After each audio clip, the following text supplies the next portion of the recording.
Yeah. And so in 1958, he started publishing The Realist, which was an alternative newspaper. Okay. And initially, The Realist would publish things that your local editor wouldn't let you publish. Okay. So if you worked in the South and you wanted to write about civil rights in 1958, the newspaper, your boss would probably quash. Yeah. Right. Quash that. So it ended up publishing a lot of things that were too hot to run at professional newspaper. Okay. And it was on the very forefront of... Where did he distribute it? So it was distributed by mail. Okay. And so the early issues had a couple thousand printed. Yeah. But at its peak in 1969, 1970, it had over 100,000 subscribers. So it started small. Yeah. And it got huge. Yeah. And part of the reason why is that it presages that 1968 counterculture. So in the early 60s, he was publishing articles written by Tim Leary while Tim Leary was still at Harvard. Right. He was publishing articles by Robert Anton Wilson about how computers are going to get smart enough that there's going to be a network, and we're going to have a network of computers that will communicate on in like 1964. Right. He wrote all this stuff about, or published all these things about drugs, drug use, acid, research. I'm sure he did. So, but he was 5 years ahead of the curve. He was a bit older than the generation of love. Right. And he was cool. And one of the fun things about it is also it's that he's a comedian.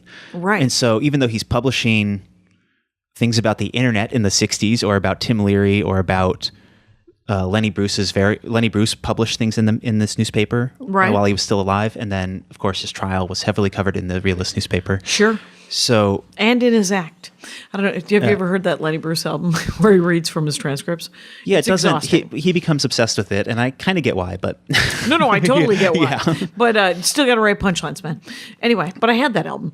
Anyway, so the most famous thing the Realist ever published was a centerfold, a drawing by Wally Wood, a very weird 1950s comic book artist. Okay.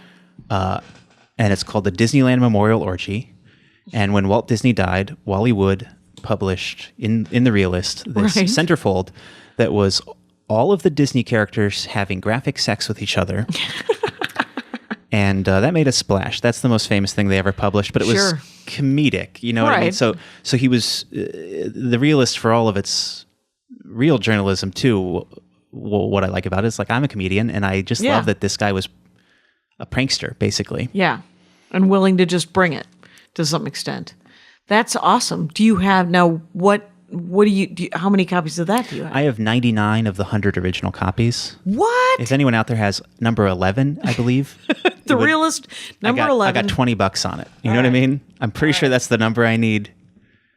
The later numbers are very much easier to find because it started very small in the late 50s, and as I said, it was being distributed in head shops by the peak of it. So it was right. But those first 20 issues, the first 20 issues are probably very hard to. I can't very hard to come by, but not necessarily valuable. 99 of 100 issues you have. Yes, that's neat. That's really. I don't care, but I care because that's awesome. That's it's satisfying to me to just put everything back together. Right. Fair enough. To pick up the things that have been dispersed to the winds and let's just put these in a box. They belong with each other.